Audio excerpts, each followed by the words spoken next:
antes de começar, de retomar, depois de tanto tempo, a gente vai meio que retomar a leitura e o estudo da Gita com outro olhar depois de tantos anos, né?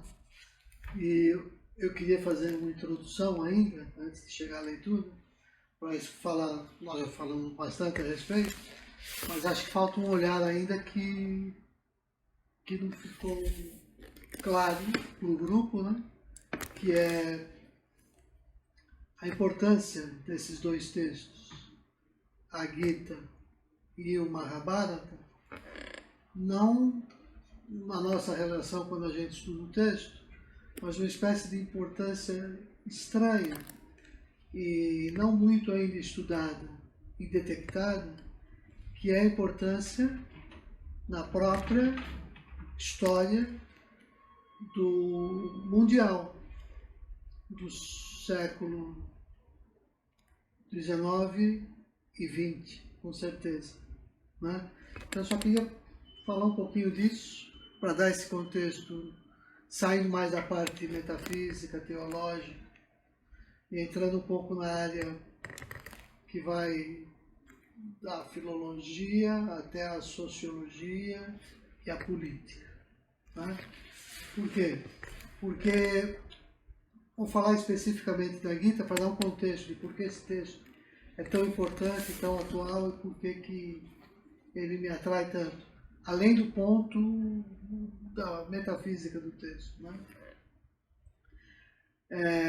O texto chegou ao Ocidente em 1785, numa tradução do Charles Wilkins, e basicamente um servidor da Companhia das Índias Orientais, então a serviço do Império Britânico, que tinha interesse de dominar economicamente a Índia, né? É a primeira tradução. Mas logo por inglês. Por inglês. Primeira tradução para uma língua ocidental, que é o inglês, em 1785. E aí depois, alguns anos mais tarde, você já tem uma tradução por latim, que é do Schlegel. Depois vai ter tradução para o alemão, para o francês, né? Mas essas são as primeiras. E por que isso é importante, assim, para essa conversa de hoje, né? Porque quando eu penso nos estudos da Gita, você pensa basicamente em 3 idiomas, que é o francês, o inglês e o alemão, que são também assim os 3 povos, ou as 3 línguas que basicamente dominaram o mundo, né? Então a apropriação que eles foram fazendo desses textos de início, se eu posso chamar assim, mas eu acho que é real, com segundas intenções, né? Ou seja, eu não estava lendo a Gita porque o texto me emocionava, ou porque ele me apaixonava, ou porque ele me dizia alguma verdade. Eu estava lendo a Gita para entender como é que aqueles nativos pensavam, para que eu pudesse melhor dominá-los. Os ingleses e os franceses, eles tinham uma relação dividida com a Índia. Alguns estavam a serviço desse olhar, mas outros, fazendo esse estudo, acabavam se encantando quando iam até a Índia e começavam a ter uma relação diferente com o texto. Já os alemães foram menos ainda, mas eles se serviam de todo esse material que estava vindo e eles investiram pesadamente nos estudos, mas de uma maneira um pouco mais distante do texto. Então, embora existam alguns romances... Quem investe pesadamente nas universidades? Eu acho que a universidade alemã, ela cresceu em nome do projeto de identidade nacional. Eu acho que as universidades alemãs, começando com Von Humboldt, eles foram dando uma ideia de densidade germânica, de um projeto de nação, e dentro desse projeto de nação, que eles investiam em todas as áreas do conhecimento, a área de indologia foi criada, acho que basicamente por eles, recebeu um investimento muito grande. Tanto que assim, eles tiveram a oportunidade de oferecer vagas e bolsas e abrir áreas de estudo para milhares de pessoas estudarem todos os manuscritos indianos, toda a literatura, e se especializarem em sânscrito. Então a Alemanha investiu nisso, né? Hoje em dia, até embora tenham excepcionais pensadores alemães, né? Eles de fato estavam a serviço ideologicamente de coisas não muito louváveis, né? Então você tem um lado que é de afirmação, uma espécie de pensamento luterano, que você pode investir por aí, e você tem uma outra coisa que é muito mais forte, que é para você desenvolver o orgulho e o sentimento de germano, você explicar a própria história narrada por Hegel, né, do desenvolvimento humano até chegar ao seu ápice, que é o povo alemão, com a sua filosofia, a filosofia hegeliana. Você explica que os arianos, vindo lá não sei de que região do norte da Rússia, não sei de onde, eles entram ali na Índia, tem uma briga com os povos dravídicos, isso seria uma Mahabharata real, seria os arianos contra os dravídicos, e depois você migra para a Europa, e a essência desse povo seria o povo alemão. Então isso existiu, e isso está fundado numa certa leitura do Mahabharata e da Gita. Quando eu olho para o Mahabharata, quanto a esse ambiente de guerra da classe militar. As pessoas procuravam não ver isso, mas isso já é real, né? Ou seja, que a Alemanha se valeu da potência desses textos e da absoluta novidade deles para fazer o seu mau uso. Então, agora apontando isso, depois que o texto foi escrito, em 1785, aí o que acontece? Ele produz essa tradução, mas isso quando chega à Alemanha, isso encanta as pessoas de bom coração. Aquelas que liam o texto de coração, como a gente faz aqui. Quando eu ponho o coração e deixo que o texto me emocione, ele me fala a sua verdade.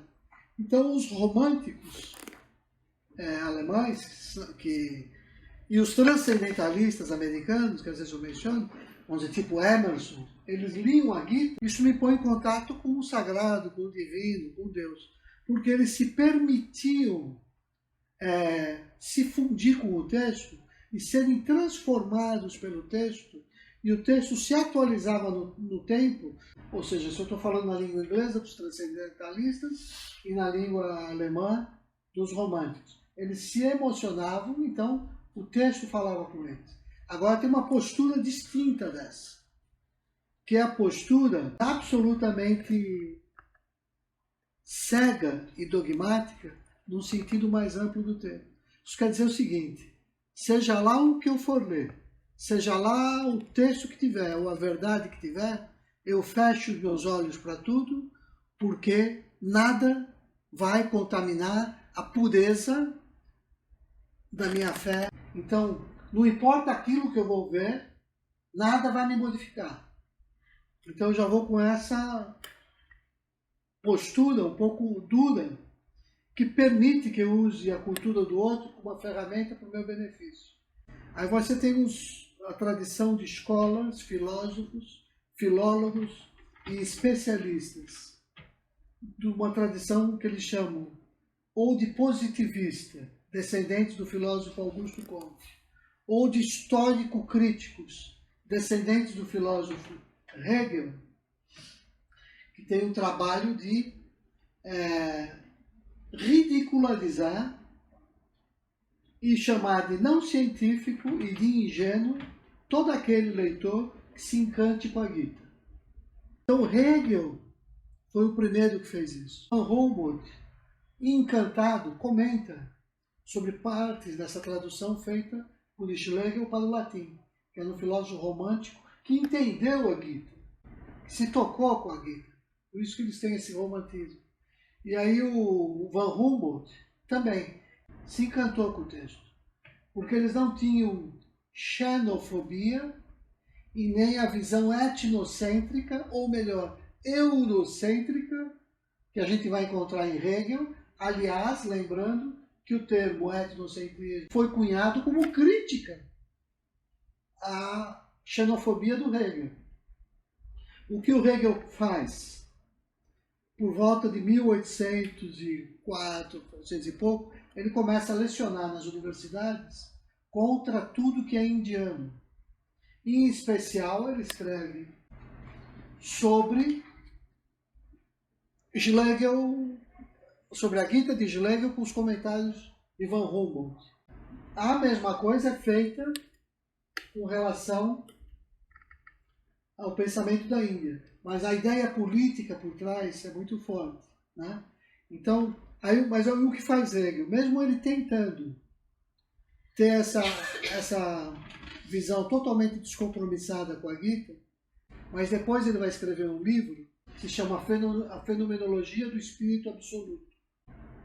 Ou seja, aquilo que ele mais rejeitava acabou por influenciar o seu pensamento, ele tendo ou não consciência disso.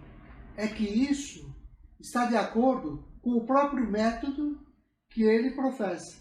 Que ele diz o seguinte: o que é o método dialético? Tese, antitese e síntese, as três classes. Eu afirmo, eu nego e eu sintetizo. Como é que eu explico esse método? Ele explica na Fenomenologia do Espírito. O botão da rosa, aquele broto, para ele aflorar como rosa, a rosa é a negação do botão. Engels, quando lê Hegel, falou, ele acertou quase tudo. Vamos inverter a lógica do Hegel, né? Ou seja, aquilo que ele... Vamos trazer isso para o concreto, para que tudo valha no concreto. Então, quando Engels corrige Hegel e afirma a realidade do mundo concreto, a concretude desse mundo, e ele dá então os fundamentos para o Marx desenvolver todo o seu projeto, né? Na verdade, ele está corrigindo o entendimento equivocado de Hegel sobre a Gita. Porque a Gita, como a gente vê aqui, ela trata da dialética do concreto. Tudo que Krishna pede a Arjuna é para que ele não fuja da realidade desse mundo, né? Então, ou seja, agora que a luta que o Marx vai entender lá como uma luta de classes e tudo mais, não é essa luta que a gente vê aqui. Essa luta é a luta que se passa dentro de nós. Mas ainda assim, em função do nosso compromisso, não com o mundo aparente, mas com aquilo que está por trás da aparência, que exige de nós engajamento na praxis do mundo.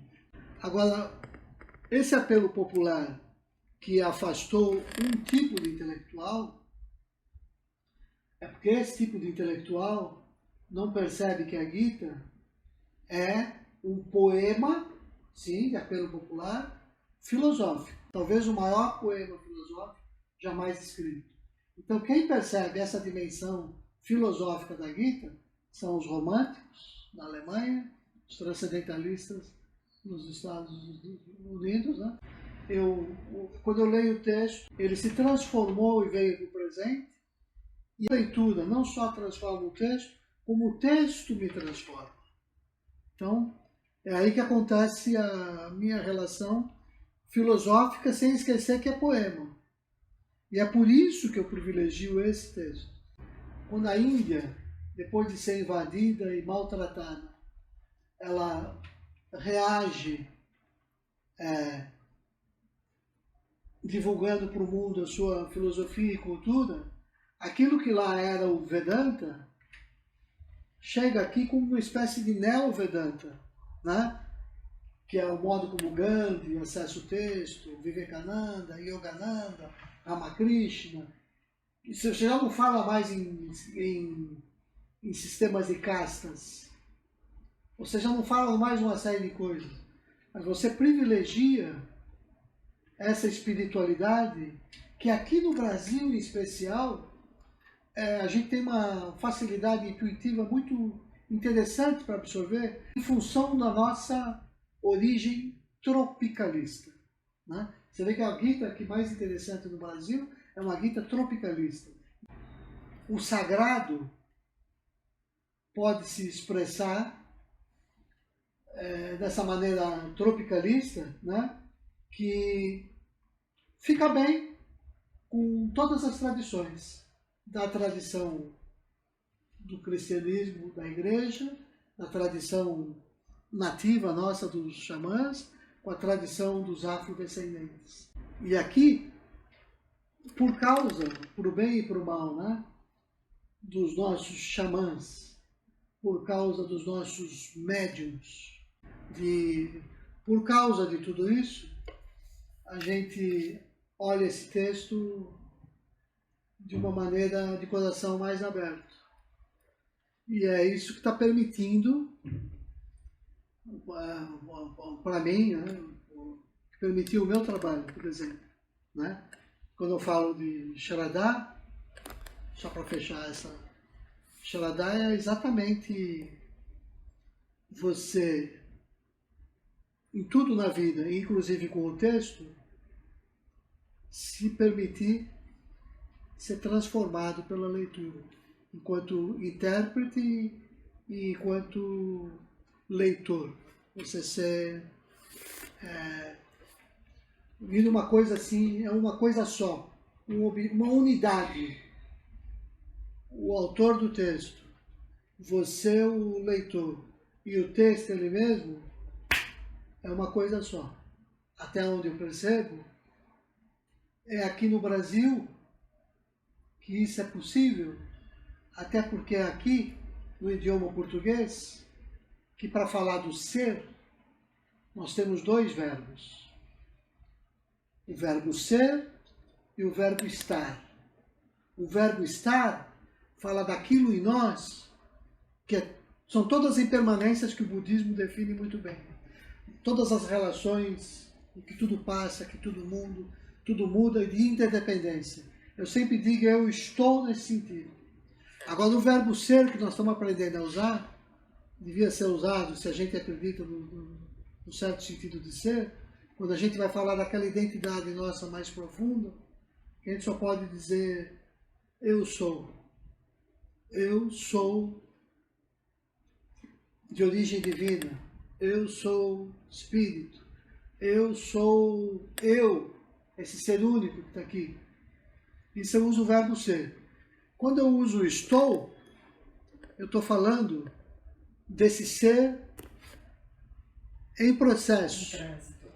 Ou o ser como tratado na metáfora da Gita, onde o Krishna representa o verbo ser e a Arjuna o verbo estar. E tudo que a Arjuna quer é se reunificar consigo mesmo, se reunificar com Krishna dentro de si próprio, com a divindade dentro de si próprio. Então, ser e estar são essas duas vozes que eu tenho na minha consciência, que está na base da ciência da meditação. Esse que testemunha é o eu sou. Então é em português que a gente está ressignificando e dando um sentido real à Gita, que daqui a 50, 100 anos, isso vai ter se transmitido para o mundo ocidental, né? Para conciliar com a visão oriental. Essa é a minha tese. Então agora, se a gente vai voltar à leitura da Gita, né? A gente tem que voltar com consciência da importância desse texto ao longo de todos esses últimos séculos, desde que ela foi descoberta, e entender por que até 10 anos atrás ainda era um texto proibido na Rússia. Um deles, tá? Tem... Agora, pode falar, Cláudia. Eu fiquei com a memória, aquele ser ou estar, né? Aí eu fiquei pensando, o ego está no estar, né? Porque o Eu ego acho. o ego está no estar, né? Ele é produto, É, né? É o que define para mim. Também fiquei pensando nisso. O eu sou depois do ego, né? Depois da gente. Né? A palavra. Tá. É que ela pesquisou aqui. Ela pesquisou do Gita que achou o Gio. Eternidade da alma. Eles falam Gil e a Gita. Essa é desse CD. De quando é esse? Eu tenho impressão que vocês mandaram pra gente, né? E quando traduziu, eu mandei todas as músicas. Mandou sim, mandou. Eu tenho Isso aqui é Tem dessa uma caixa agora que eu tô um negócio. 98 pelo menos. Ó, descendente de Barata. O Descendente de Bala. Gil muito sensível. Todos os debates com o Vedanta de Shankara, Era com esse que é pessoal. o que a Annie disse, né? Como se tivesse a filosofia indiana, ela é um debate, basicamente, entre o Vedanta, fundamentado em Shankara, eu acho que é o mais forte, e os budistas. No fundo, em alguns tratamentos, é muito parecido, porque quando eu me torno um bodhisattva, o que é isso dizer? Uma espécie de estado do ser, não do não ser. Mas aí é só jogo de linguagem, vamos dizer assim.